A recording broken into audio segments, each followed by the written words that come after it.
Sudah bisa saya mulai, Bu Melda? Sudah, silakan Bu. Oke, saya ulangi, mohon maaf sekali karena penting bagi saya recordnya Bapak Ibu. Selamat datang di webinar SD Sosordolok. Bapak dan Ibu, terima kasih untuk kehadirannya. Adapun materi yang akan saya bawakan hari ini adalah tentang budaya positif. Kalau mendengar kata budaya, kita pasti berpikir bahwa budaya itu seperti kesenian. Tapi budaya yang di sini maksudnya adalah budaya itu sebuah kebiasaan yang sering kita lakukan. Itu ada yang negatif, yang positif. Jadi budaya yang di sini adalah budaya positif yang kita lakukan di sekolah unit kerja kita masing-masing.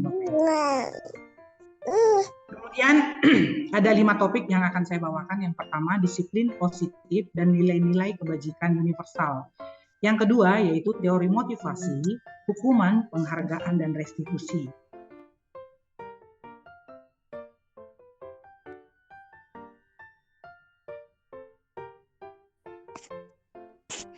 Yang ketiga, kualitas. Dan yang terakhir, yang kelima, restitusi. Latihan aniliterasi Disiplin positif dan nilai-nilai kebajikan universal. Teori kontrol oleh seorang pakar pendidikan, Dr. William Glasser. Menurut beliau, ilusi guru mengontrol murid. Yang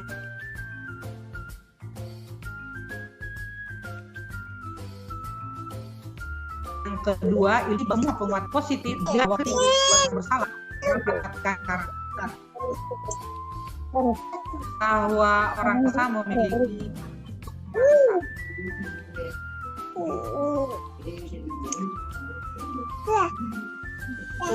saya lanjut Bapak Ibu mohon di unmute yang itu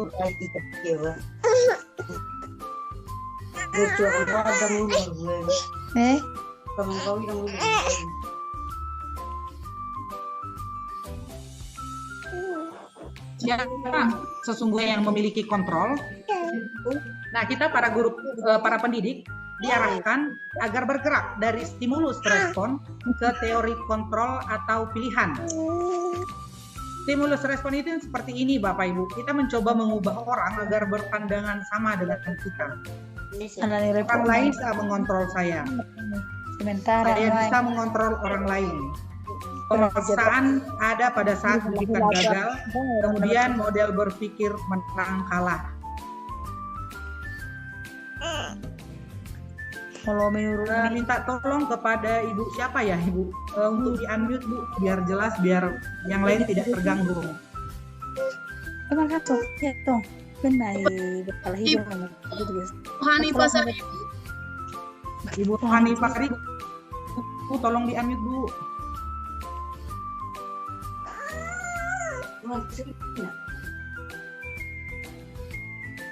Tolong dimatikan suaranya Bu. Terima kasih Ibu. Kita diarahkan untuk bergerak dari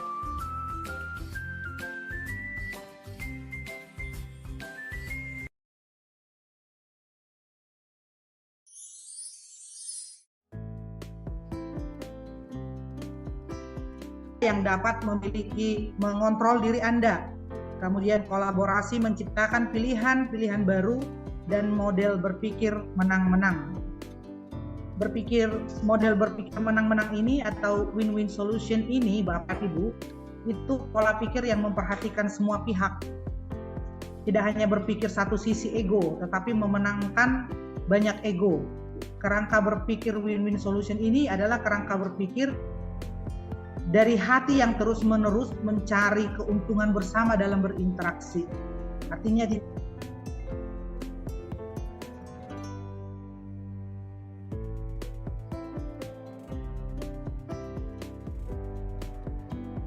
Ibu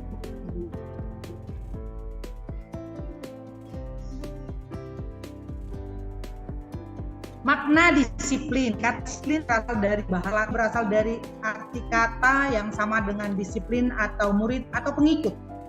Disiplin diri mempelajari bagaimana cara kita mengontrol diri dan bagaimana kita menguasai diri untuk memilih tindakan yang mengacu pada nilai-nilai yang kita hargai. Sebagai pendidik, tujuan kita adalah menciptakan anak-anak yang memiliki disiplin diri sehingga mereka bisa nilai kebajikan universal dan memiliki motivasi intrinsik bukan ekstrinsik. Motivasi intrinsik itu artinya Bapak Ibu motivasi dalam diri. Kalau motivasi ekstrinsik itu adalah motivasi dari luar. Bisa saja dari orang tua, dari guru, dari teman seperti itu. Disiplin positif dan nilai-nilai kebajikan universal. Apa sebenarnya yang dimaksud dengan nilai-nilai kebajikan itu Bapak Ibu? Nilai-nilai kebajikan itu adalah sifat-sifat positif manusia yang merupakan tujuan mulia yang ingin dicapai setiap individu. Dr. William Glasser pada teori kontrol tahun 1984 menyatakan bahwa setiap perbuatan memiliki tujuan. Dan selanjutnya Diane Gossen 1998 mengemukakan bahwa dengan mengaitkan nilai-nilai kebajikan yang diyakini seseorang, maka motivasi intrinsiknya akan terbangun. Sehingga menggerakkan motivasi dari dalam untuk mencapai tujuan yang mulia. Nah, seperti di sini dikatakan ya, Dr. William Glasser Bapak Ibu, bahwa segala perbuatan itu memiliki tujuan. Ini sering sekali kalau kita perhatikan setiap hari pasti adanya pelanggaran di kelas ya, di sekolah. Di sini kami sudah mempelajari bahwa setiap manusia mempunyai alasan melakukan sebuah pelanggaran. Jadi sebaiknya apa yang kita lakukan masih ada lanjutannya nanti Bapak Ibu ya.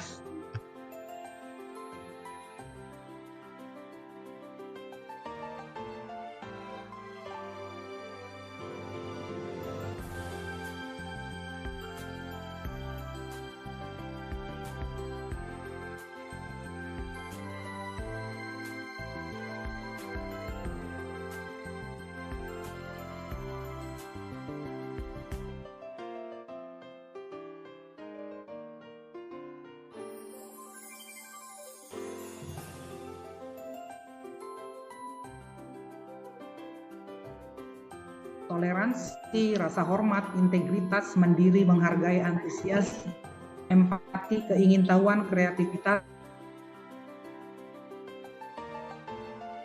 Sudah 2 ya Bapak Ibu ya. Kemudian ada the 7 essential virtues, building moral intelligence. Ada empati, suara hati, kontrol diri, rasa hormat, kebaikan, toleransi, keadilan. Ada juga nilai kebajikan yang seperti ini, the virtues project nilai-nilai kebajikan. Pada dasarnya ke-6 nilai kebajikan ini mempunyai kesamaan yang Bapak Ibu ya. Kurikulum Merdeka yang pertama tadi, profil pelajar Pancasila adalah sebuah nilai kebajikan yang harus kita tanamkan ke dalam diri siswa kita. Next, teori motivasi, hukuman, penghargaan, dan restitusi. Bapak dan Ibu mendengar kata hukuman ini sepertinya dekat dengan kita ya, karena kita jujur saja masih sering menghukum kalau siswa-siswi kita melakukan pelanggaran di kelas atau di sekolah. Kemudian penghargaan. Penghargaan itu langsung dekat ke kita, contohnya pujian yang kita berikan kepada anak murid kita jika anak murid kita melakukan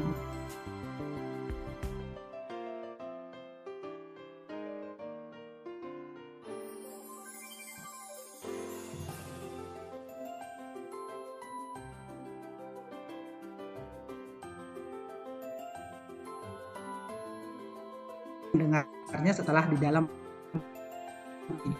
Bapak Ibu menyatakan ada motivasi perilaku manusia. Yang pertama, untuk menghindari ketidaknyamanan atau hukuman. Yang kedua, untuk mendapatkan imbalan atau penghargaan dari orang lain. Kemudian yang ketiga, untuk menjadi orang yang mereka inginkan dan mereka menghargai diri sendiri dengan nilai-nilai yang mereka percaya. Contohnya di dalam kelas, Bapak Ibu, yang pertama ini, motivasi yang pertama ini, ada siswa kita yang rajin mengerjakan tugas-tugasnya, rajin menyapu, mengerjakan piket kelas.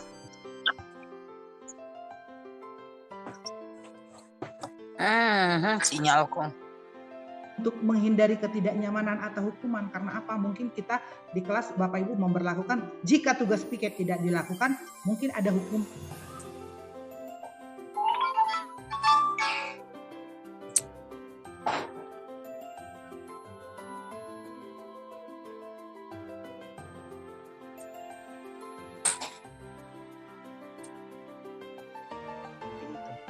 Kemudian yang ketiga, untuk menjadi orang yang mereka inginkan dan menghargai diri sendiri dengan nilai-nilai yang mereka percaya. Saya rasa dari ketiga motivasi perilaku manusia ini, poin yang ketiga mempunyai nilai yang sangat positif ya Bapak Ibu. Kemudian hukuman, konsekuensi, dan restitusi. Nah, di sini ada pertanyaan reflektif Bapak Ibu. Akan saya baca, nanti tolong siapa yang mau berkomentar dipersilahkan ya Bapak Ibu ya. Pertanyaannya begini Bapak Ibu, Iva kurang menguasai pelajaran matematika. Sehingga pada saat pembelajaran tersebut berlangsung, dia lebih banyak berdiam diri atau menggambar di buku pelajarannya. Pada saat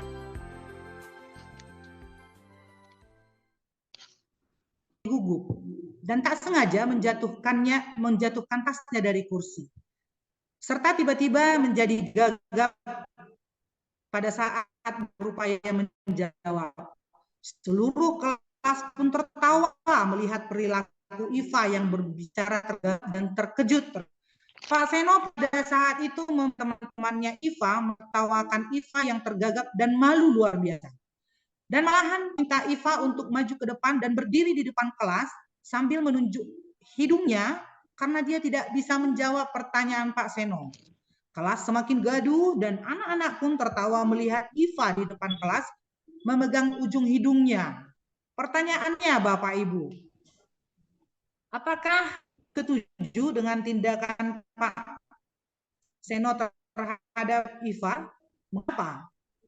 Menurut Bapak Ibu, tindakan Pak Seno terhadap Iva mengapa? Ayo Bapak Ibu dipersilahkan untuk yang mau menjawab.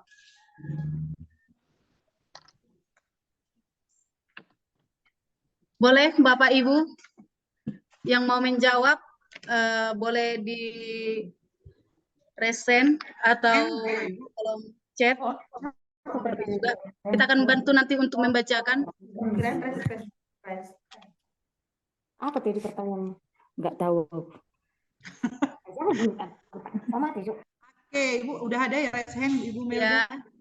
Untuk Ibu Dameria, Ibu Dameria, kami persilakan waktunya Bu untuk menjawab pertanyaan daripada narasumber kita. Mohon izin mematikan kamera ya Bu, berhubung sinyalnya kurang. Apa gunanya kita ikutin apa tuh untuk kita pari biar tambah pintar betul harusnya.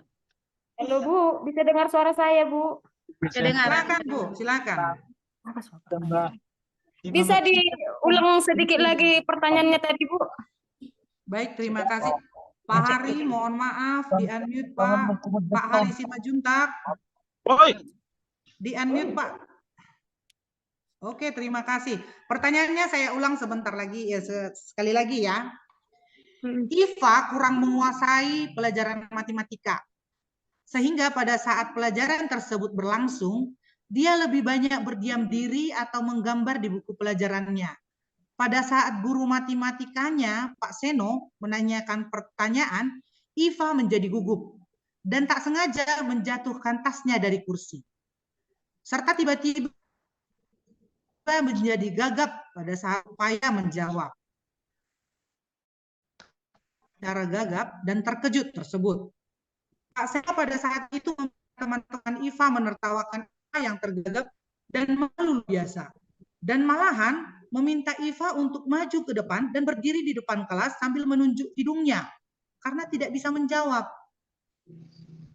Kelas semakin gaduh dan anak-anak pun tertawa melihat Iva di depan kelas memegang hidungnya. Pertanyaannya Bapak dan Ibu, Apakah Bapak dan Ibu setuju dengan tindakan Pak Seno tersebut? Menurut Bapak Ibu, tindakan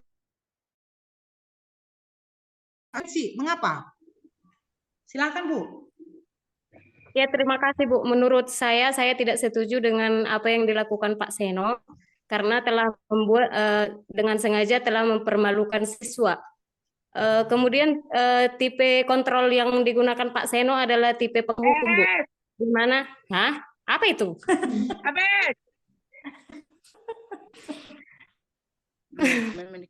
Abes. Tolong di unmute Bu. Unmute lah tolong Bu. Ibu Oki, mohon maaf, di-unmute Bu. Oke, lanjut Bu Dameria. Tindakan tipe pengontrol yang digunakan Pak Seno adalah tipe penghukum karena memang kesalahan yang diperbuat si muridnya tadi tidak sesuai dengan hukuman yang diberikan. Terima kasih Bu. Terima kasih Ibu Dameria atas pendapatnya. Atau ada pendapat Bapak Ibu guru yang lain? Kami persilahkan Bapak Ibu.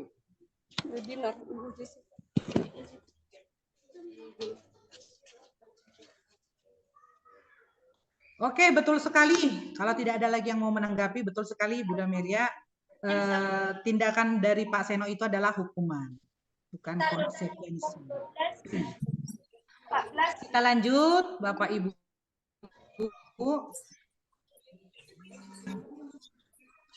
Berikut ini tindakan terhadap suatu pelanggaran pada umumnya berbentuk hukuman atau konsekuensi. Betul Bapak Ibu ya? Kalau guru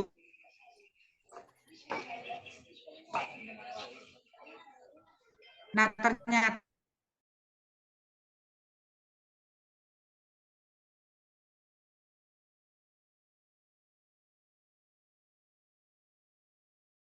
adalah gagal itu adalah hukuman. Identitas sukses itu adalah konsekuensi dan restitusi. Hukuman itu contohnya sesuatu yang menyakitkan yang harus terjadi. Nyaman untuk murid dalam jangka waktu panjang. Hukuman itu korbannya mendapatkan keadilan. Murid akan tersakiti. Perilaku pasif agresif. Sistem tidak akan berjalan bila murid tidak takut. Hukuman itu hanya berlaku pada sebuah institusi, tidak berlanjut pada kehidupan nyata. Oke, kemudian identitas sukses itu bisa konsekuensi, bisa restitusi. Kalau konsekuensi itu seperti ini Bapak Ibu. Beda, atau ada Bapak Ibu yang bisa membedakan hukuman dan konsekuensi? Bisa? Kita saling sharing di sini Bapak Ibu. Ada yang bisa menjelaskan apa perbedaan hukuman dan konsekuensi ini? Dipersilakan Bapak Ibu, kalau ada yang bisa menjelaskan, kita di sini sharing Bapak Ibu. Walaupun saya sebagai narasumber tidak menutup kemungkinan kita menerima pendapat.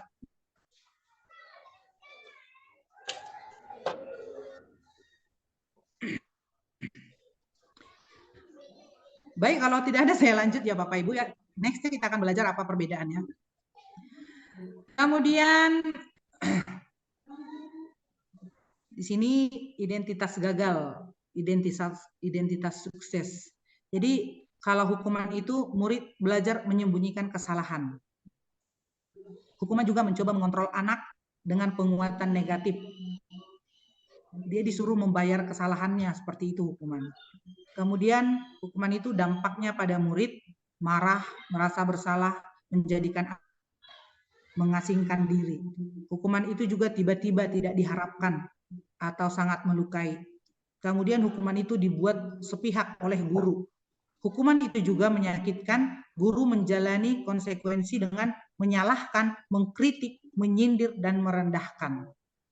Jadi bedanya Bapak Ibu, kalau hukuman itu kan sepihak dari guru. Kalau konsekuensi itu tidak tiba-tiba. Contohnya kita sudah buat kesepakatan di kelas Bapak Ibu. Kalau anak-anak melanggar kesepakatan ini, bahwa ada konsekuensinya. Bukan hukuman. Jadi bedanya di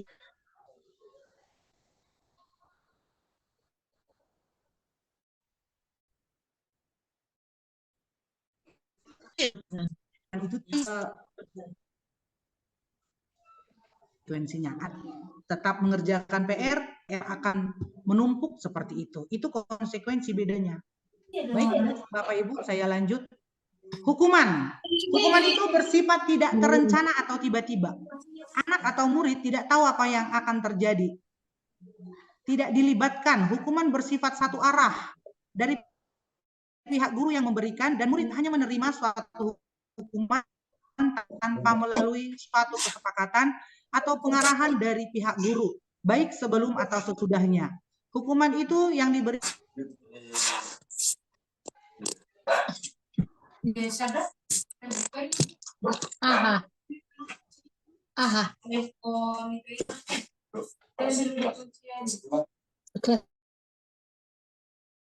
dan murid yang sudah mengetahui sebelumnya.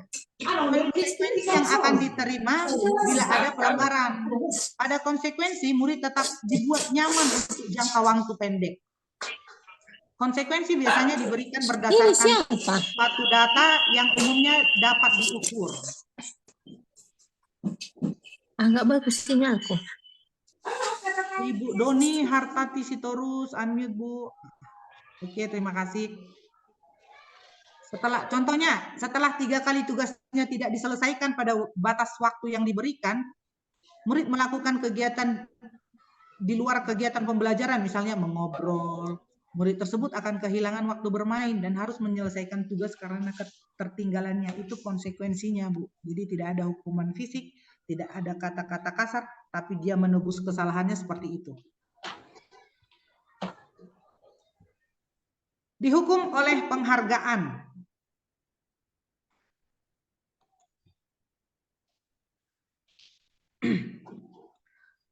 Nah, di sini Al-Fiqh mengemukakan bahwa baik penghargaan ataupun hukuman adalah cara-cara mengontrol perilaku seseorang yang menghancurkan potensi untuk pembelajaran yang sesungguhnya. Menurut Koh, secara ideal tindakan belajar itu sendiri adalah penghargaan yang sesungguhnya. Artinya di sini Bapak Ibu dikatakan bahwa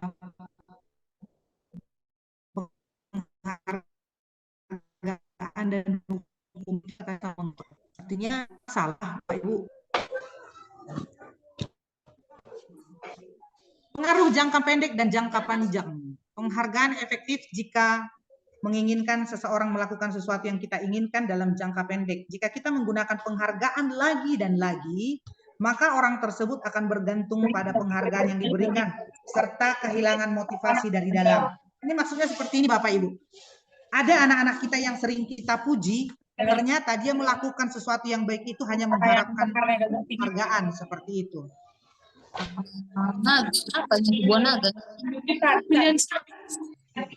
Jadi Ibu Sofi minta tolong kepada Bapak Ibu yang bergabung dalam Zoom ini supaya tidak terganggu sama teman-teman kita sekalian, dimatikan dulu mikrofonnya.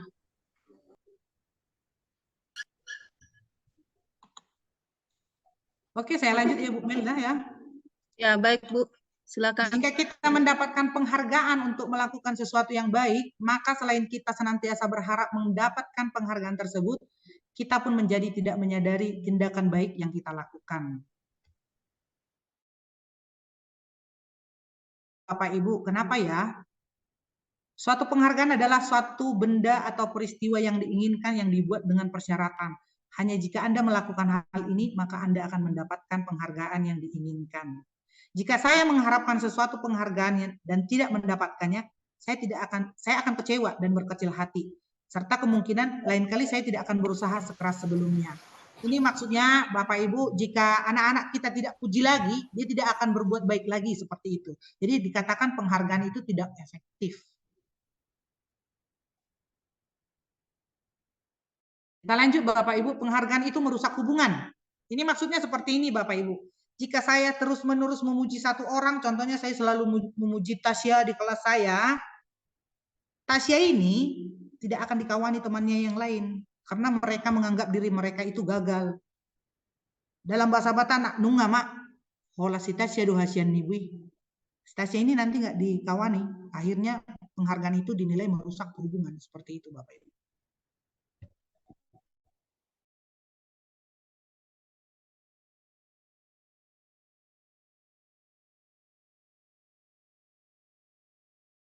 penghargaan juga menurut kita tidak mensik. Penghargaan itu menghukum seperti itu tadi yang saya bilang Bapak Ibu. Jika dia tidak pernah dipuji guru, tidak pernah dapat hadiah di sekolah, dia akan menyatakan di dalam dirinya, sudahlah saya tidak bermanfaat. On nama au. Seperti itu. Dia tidak akan berusaha, dia menghukum dirinya sendiri seperti itu.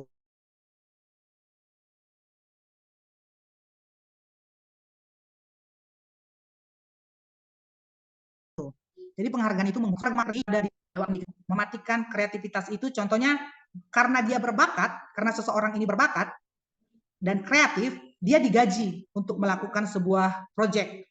Dia membuat karya ini sebagus mungkin, Bapak Ibu. Tapi setelah dia tidak dibayar, dia tidak melakukan yang terbaik seperti itu. Jadi mematikan kreativitas. Dia bekerja.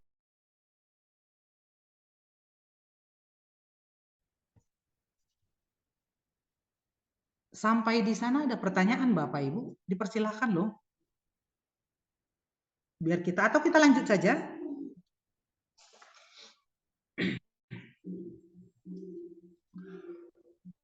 Baik, keyakinan kelas.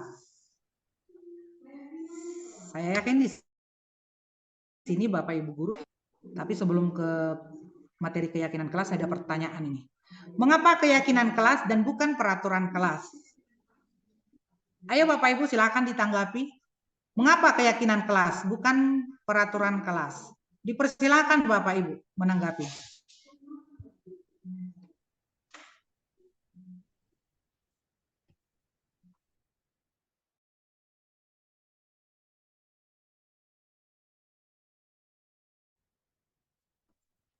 Ibu Oki mungkin dipersilahkan Bu Oki. Ayo Bapak Ibu, kenapa keyakinan kelas bukan peraturan kelas?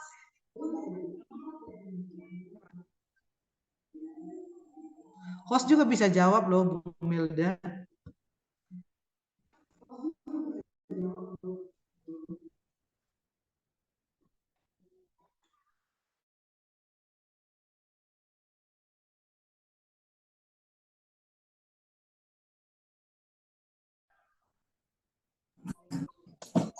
Lola pula jaringanku.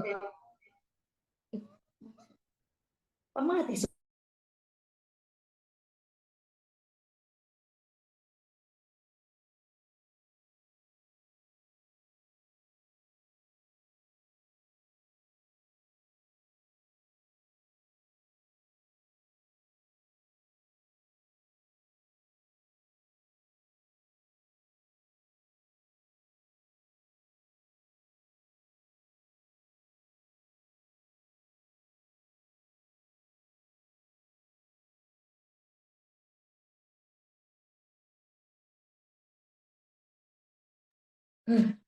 Nggak ada suaranya, Bu.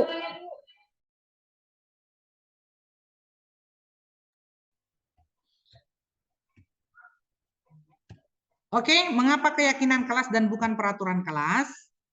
Keyakinan kelas disepakati oleh guru dan murid secara bersama-sama.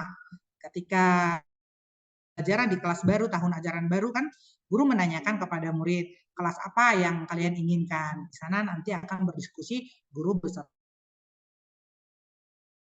kertas ditempelkan ke dinding, itulah yang kita yakini yaitu kesepakatan kelas. Sedangkan peraturan kelas dibuat sepihak oleh guru. Itu Bapak Ibu. Jadi beda keyakinan kelas dengan peraturan kelas.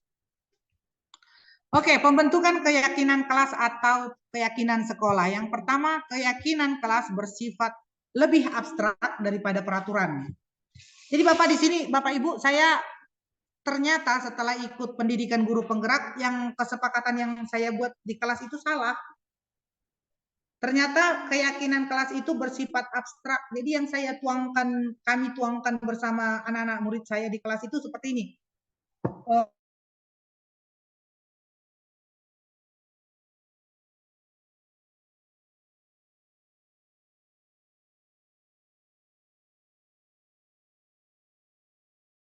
Itu yang lebih spesifik. Jadi tidak muatlah nanti Bu dinding kelas kita ini menjadi sebuah kesepakatan kelas. Kenapa? Ternyata menggunakan bahasa-bahasa dengan kebajikan tadi, nilai-nilai kebajikan tadi.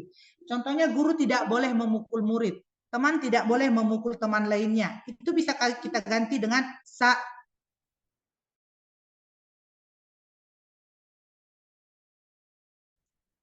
semua kelas saling menyayangi, semua saling menyayangi itu. Metode seperti itu Bapak Ibu. Ketika saya tanya, kamu sudah melanggar kesepakatan kelas kita poin berapa? Murid saya ada bunyinya seperti ini. Jadi benar sekali, ternyata yang kita buat adalah nilai-nilai kebajikan di dalam diisi keyakinan kelas sekolah kita. Bukan spesifik seperti itu satu-satu.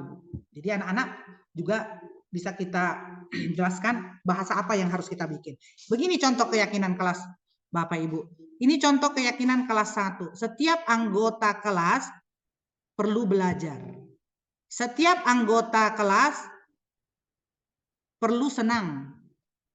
Setiap anggota kelas perlu melakukan tugas. Jadi harus mengerjakan PR, tidak begitu bahasanya.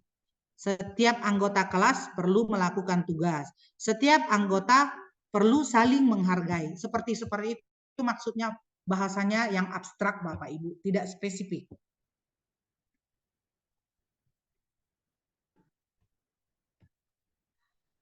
Kita lanjut 5 kebutuhan dasar manusia.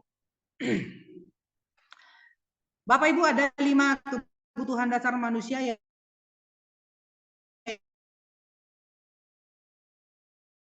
itu ketiga, kebebasan atau freedom. Keempat, kesenangan atau fun, penguasaan atau power.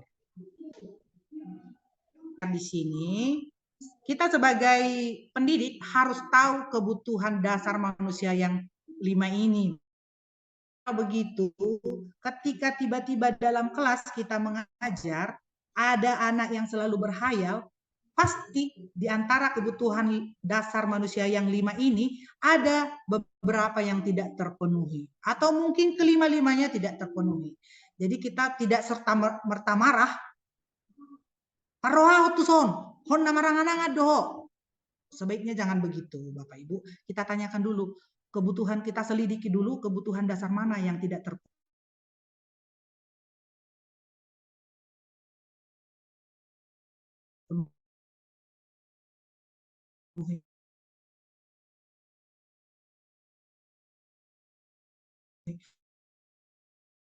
Mungkin saja di rumah dia tidak restitusi.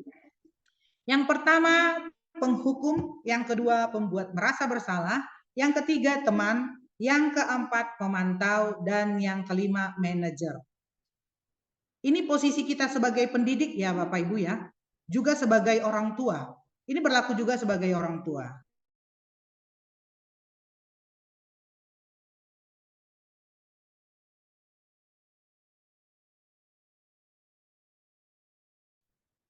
Intrinsik dari dalam diri.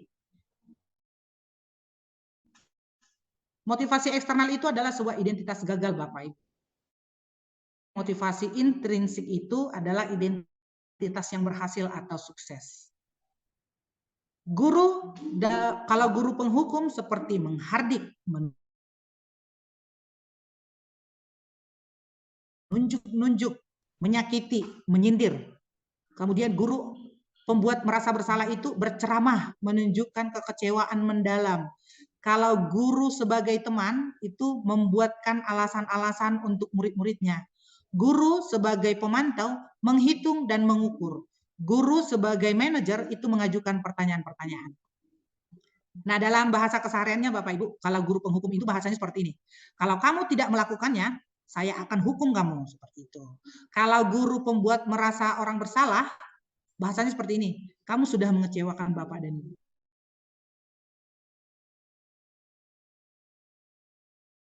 Lakukan untuk Bapak dan Ibu. Atau ya sudah, nanti Bapak bantu, seperti itu. Kemudian posisi guru sebagai pemantau, bahasanya seperti ini Bapak Ibu. Apa peraturannya? Apa konsekuensinya? Apa yang telah kamu lakukan? Apa yang terjadi sekarang seperti itu. Kemudian posisi guru sebagai manajer. Bertanya tadi ya Bapak Ibu, pasti menanyakan apa yang kita yakini. Apa yang kamu meyakini hal tersebut. Kenapa kamu meyakini hal tersebut? Kalau kamu meyakininya, kamu dapat memperbaikinya. Kalau kamu memperbaikinya, jadi kira-kira hal apa yang akan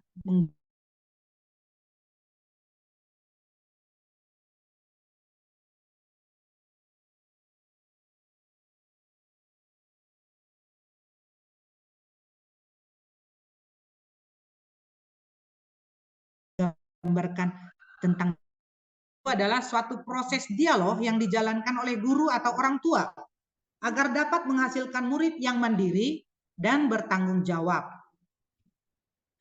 Restitusi itu adalah sebuah proses menciptakan kondisi bagi murid untuk memperbaiki kesalahan mereka sehingga mereka bisa kembali pada kelompok mereka dengan karakter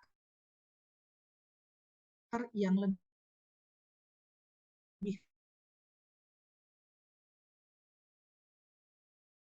kuat. Ini menurut gue kolaborasi untuk mencari murid berpikir tentang orang seperti apa yang mereka inginkan dan bagaimana mereka harus memperlakukan orang lain. Ini menurut Chelsom Gossen 1000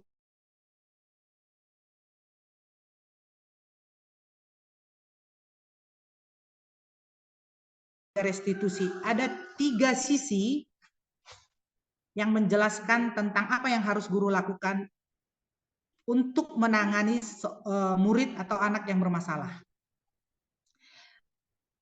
Sisi pertama adalah menstabilkan identitas. Sisi yang kedua, validasi tindakan yang salah. Sisi yang ketiga, menanyakan keyakinan.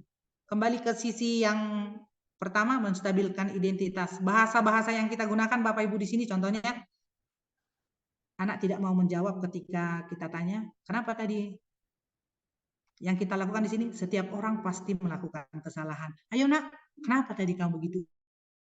Ibu juga pernah seperti itu. Kamu bukan satu-satunya yang pernah melakukan ini. Ayo cerita sama ibu. Seperti itu. Kemudian validasi tindakan yang salah.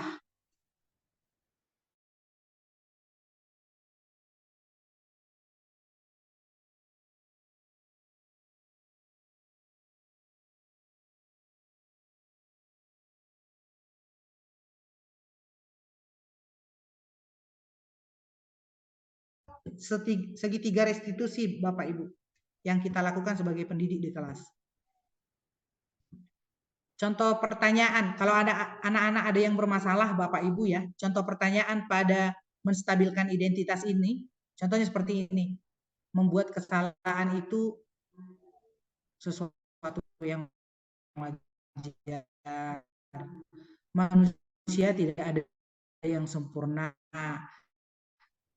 Kita bisa memperbaiki masalah ini. Saya tidak menanyakan kesalahannya, tetapi fokus memperbaiki masalah. Apa ini kan? Kemudian sisi yang kedua adalah validasi tindakan yang salah. Setelah kita menstabilkan identitas tadi, kita lanjut pertanyaan dengan seperti ini. Kamu bisa bertindak lebih gegabah lagi dari ini. Kamu bukan melakukannya tanpa suatu alasan tertentu. Kamu melakukannya karena mempertahankan sesuatu yang penting bagimu. Mungkin kamu bisa memperbaiki suatu perilaku baru yang lebih efektif. Bersediakah kamu mempelajarinya? Kita lanjut ke sisi yang ketiga, yaitu menanyakan keyakinan. Setelah 2 sisi ini kita lakukan, kita lanjut dengan menanyakan keyakinan Bapak Ibu. Contohnya ajukan pertanyaan seperti ini. Sebagai keluarga atau kelas apa yang kita yakini? Kemudian nilai-nilai apa yang kita sepakati? Yang ketiga, seperti apa gambaran sebuah kelas yang ideal bagi kamu? Kamu ingin menjadi seperti seorang apa? Kamu ingin menjadi orang seperti apa? Seperti itulah Bapak Ibu tahapan-tahapan dari segitiga restitusi yang dapat kita lakukan di kelas atau di sekolah. Nah, yang perlu kita perhatikan dalam segitiga restitusi itu yang pertama, perilaku yang salah perlu dikaitkan dengan nilai-nilai atau keyakinan-keyakinan yang telah kita sepakati. Yang kedua, kesedihan orang yang melakukan kesalahan untuk memperbaiki bukan kesedihan ya Bapak Ibu, salah. Kesediaan orang yang melakukan kesalahan untuk memperbaiki masalahnya. Kemudian yang ketiga, pemecahan masalah sebisa mungkin relevan atau memiliki hubungan dengan masalah yang ada. Yang keempat, perlu adanya suatu usaha perbaikan dari pihak yang berbuat kesalahan. Dan yang kelima, perlu dikasih waktu dari pihak yang berbuat kesalahan. Tanyakan, kapan mulai akan diberlakukan usaha untuk memperbaiki masalah. Yang terakhir, terima kasih Bapak Ibu. Demikian materi yang saya bawakan hari ini. Silakan untuk Bapak dan Ibu yang mau bertanya. Kami serahkan kepada Ibu host, Ibu Melda Tampu Bolon. Kami persilakan. Terima kasih. Oke, baik. Terima kasih kepada Ibu Jessica yang telah memberikan paparan materi pada sore hari ini. Materinya sangat-sangat cukup menarik, Bapak Ibu. Tapi kemungkinan tadi karena sinyal atau kurang bagus karena lagi di sini posisinya lagi hujan. Dan apabila ada pertanyaan, masukan atau saran dari Bapak Ibu guru hebat, boleh kami berikan waktunya, boleh 3 orang pada sesi kurang percaya diri untuk bertanya, boleh lewat chat. Terima kasih kepada Ibu Maria Sitorus. Kami persilakan. Baik, Bu. Terima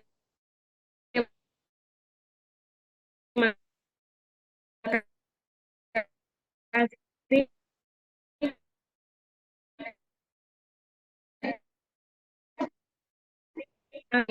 Jadi tolongnya Bu Siti, tapi nggak ada apanya. Suaranya.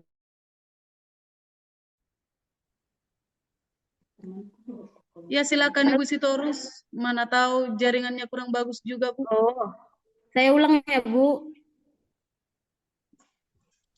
Pertanyaannya, Bu, apa yang menjadi tolak ukur jika budaya positif itu berhasil dilakukan di sekolah? Terima kasih. Aduh. Aduh. Apa yang terjadi? Mohon maaf Ibu Maria, bisa diulang lagi? Apa yang menjadi tolak ukur jika budaya positif itu berhasil dilakukan di sekolah, Bu? Kami ulang sekali lagi. Apa yang menjadi tolak ukur?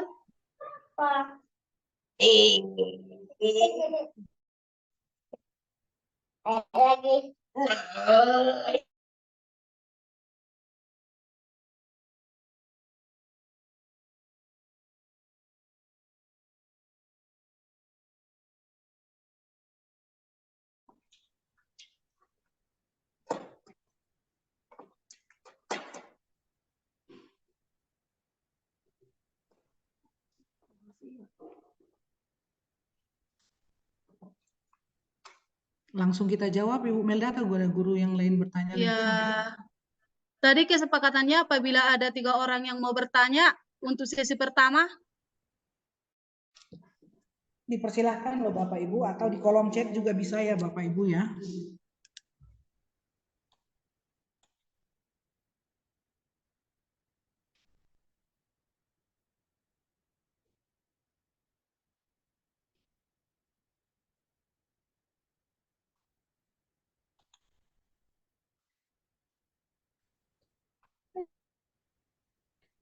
Sepertinya Ibu Jessica kayaknya tidak ada yang lagi tunjuk tangan. Oke, baik. Terima kasih Ibu Melda. Pertanyaan dari Ibu Maria tadi ya? Maria Sitorus, Bu. Maria Maria Sitorus. Sitorus. Terima kasih Mbak Ibu Maria. Apa yang menjadi tolak ukur jika budaya positif itu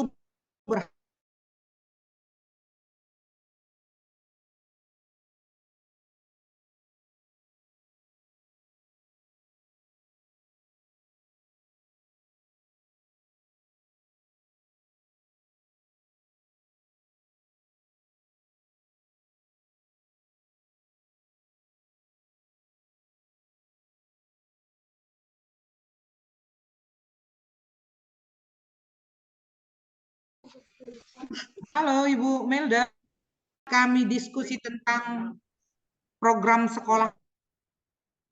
di grup di join dong nanti ngeberes takut nih yo pemangko dong.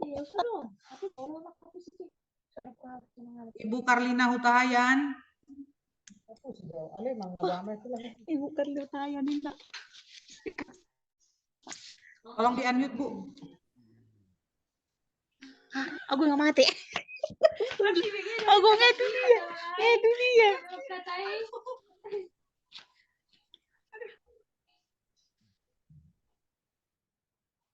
Oke.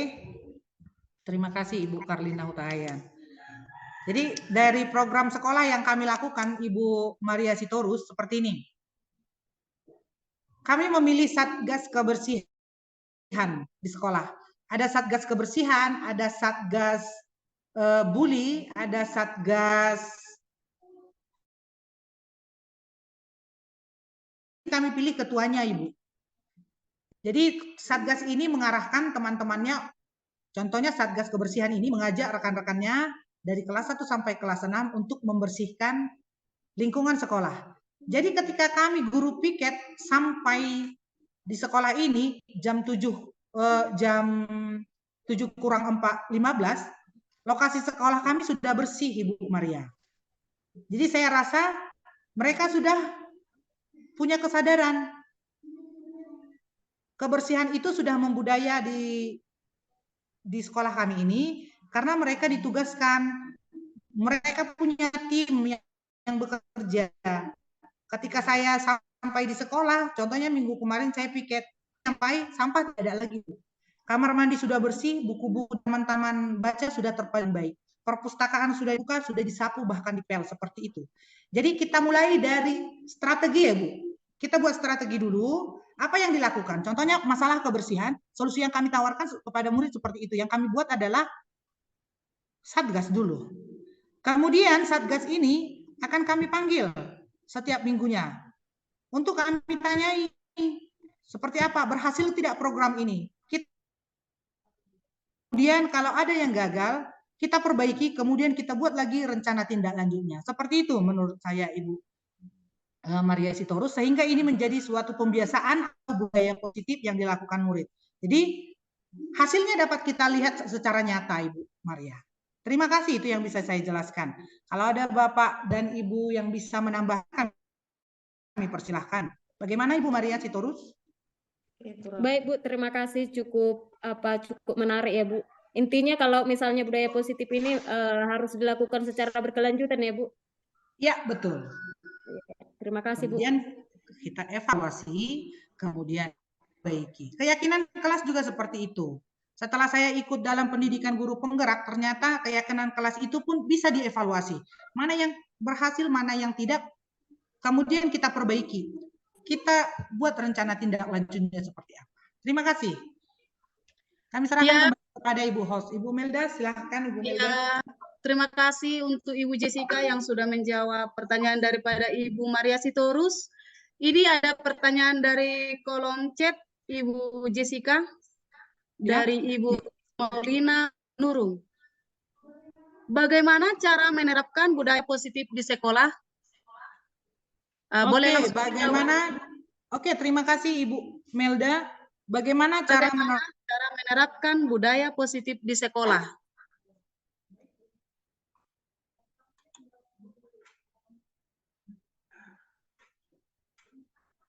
Saya bicara yang kami lakukan karena memang saya tidak akan mengada-ada, yang saya lakukan kami lakukan benar-benar di sekolah ini ya Bu ya. Kemudian yang saya pelajari di pendidikan guru penggerak angkatan 9. Jadi Ibu apa tadi? Lupa. Ibu Rosmaulina Manurung. Ibu Rosmaulina membudayakan diri. Jadi kalau yang kita lakukan pertama adalah di kelas, dari kelas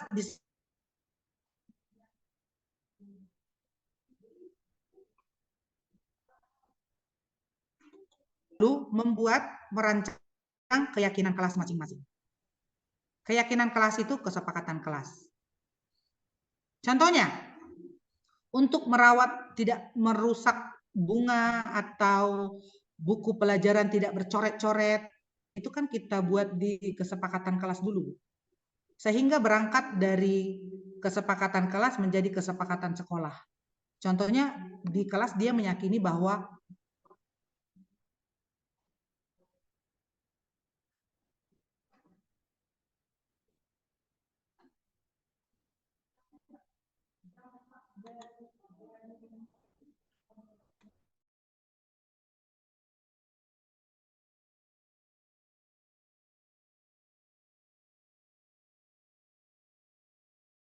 kita berdiskusi dulu kelas seperti apa yang kita inginkan. Kalau untuk anak kelas 1, 2, 3 masih di kelas rendah, yang lebih banyak gurunya yang menawarkan apa nilai-nilai kebijakan yang harus kita tuangkan dalam kesepakatan kelas itu. Kemudian untuk mengajarkan ini kita harus tetap evaluasi, Bu. Kita harus periksa anak-anak ini. Contohnya kita sering berjalan, mana bukunya? Kok ini robek?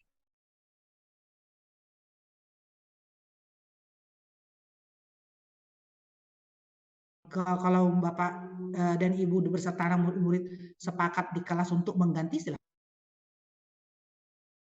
Kemudian bagaimana untuk menerapkan budaya positif di sekolah itu berangkat dari kelas dulu.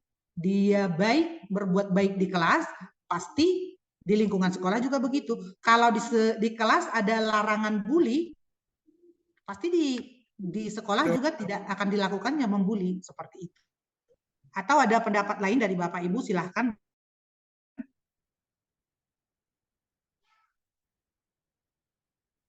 Kita kembalikan kepada Ibu Melda.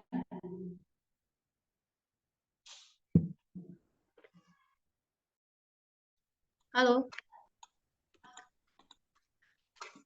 Bagaimana dengan Ibu Rosmaulina Manurung?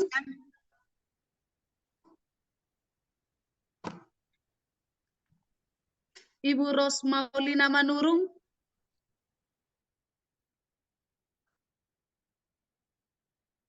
Apakah sudah bisa menerima? Halo? Bapak Ibu, apakah suara saya kedengaran? Kedengaran, Bu, jelas sekali. Ibu Rosmaulina Manurung, apakah bisa menerima jawaban dari Ibu Jessica Lumbengau?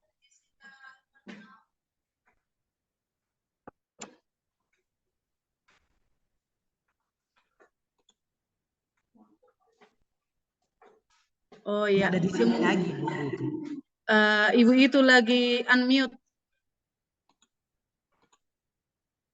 Oke, dilanjut aja Ibu Melda. Atau kita sudah aja? Ya, baik Bapak Ibu guru yang hebat. Apakah masih ada pertanyaan atau saran dan masukan buat webinar kita hari ini dari webinar Kombel SD Sosordolok Piatalun? Kalau ada masukan boleh, kalau ada saran atau pesan boleh untuk kami terima.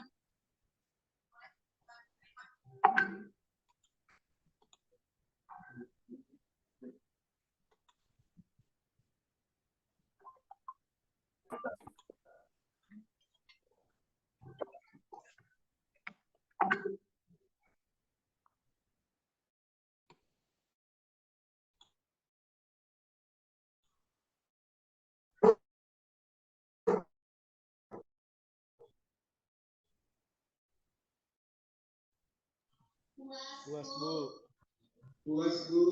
Pak sendiri kawan dari Jessica Lumbengau, Sinaga, Pak Rimo Sinaga masukkan.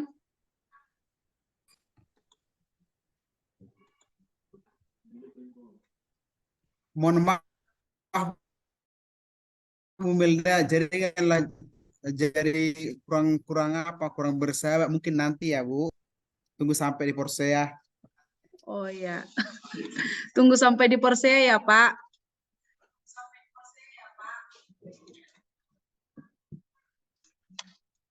Kalau tidak ada lagi dari Bapak Ibu,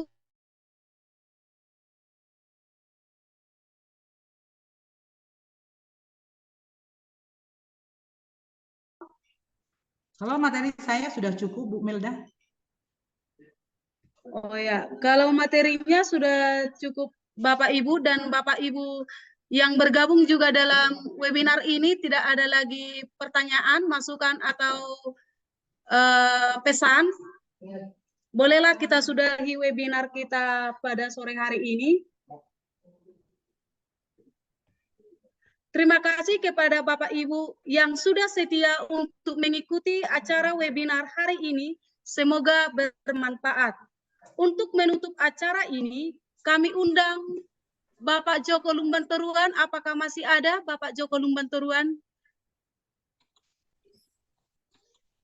Pak Joko Lumbantoruan. Kebetulan Bapak itu tadi posisinya lagi dalam perjalanan menuju Kota Medan. Karena ada pekerjaan yang harus beliau laksanakan mulai dari hari ini sampai tanggal 2 nantinya.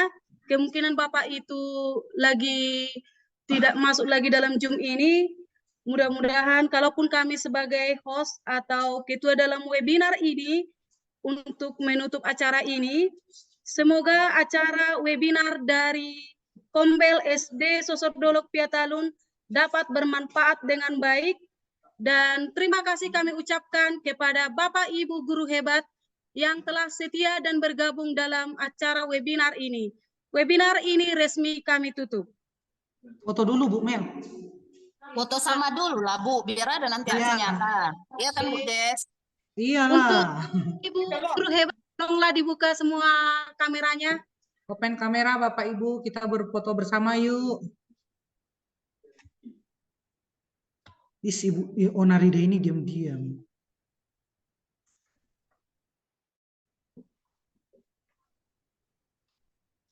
Terima kasih juga kepada Ibu Jessica Lumban Gaul sebagai narasumber webinar kita hari ini yang telah menyisikan waktunya yang sangat berharga ini untuk memberikan materi atau paparan buat kita semua. Semoga bermanfaat.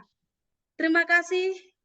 Foto Untuk dulu, siang Bu hari Mel. ini saya Foto dulu, Bu sebentar Mel. sebelum saya tutup ini, nanti kita terakhirnya berfoto ria. Kami tadi mengawali dengan pantun, sekarang juga kami akan mengakhirinya dengan pantun. Siang hari makan kuaci,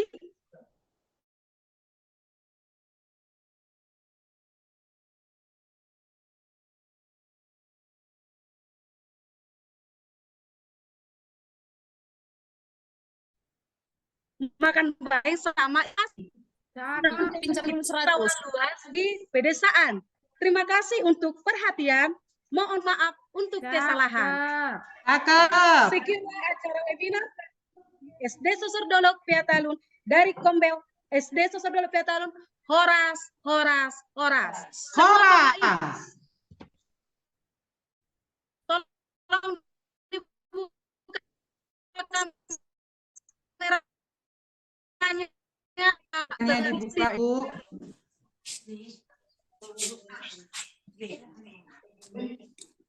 Satu, ayo buat ababanya Bu Milda. Ayo, semua dibuka. 1, 2, 3. Oke. Masih ini yang belum membuka kameranya, Ibu Herti Merpau, Wati Siagian.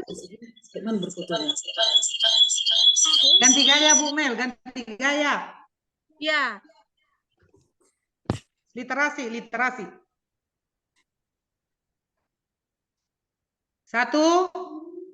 1, 2, 3. Arong nahuna tutup kamera na gabi roa.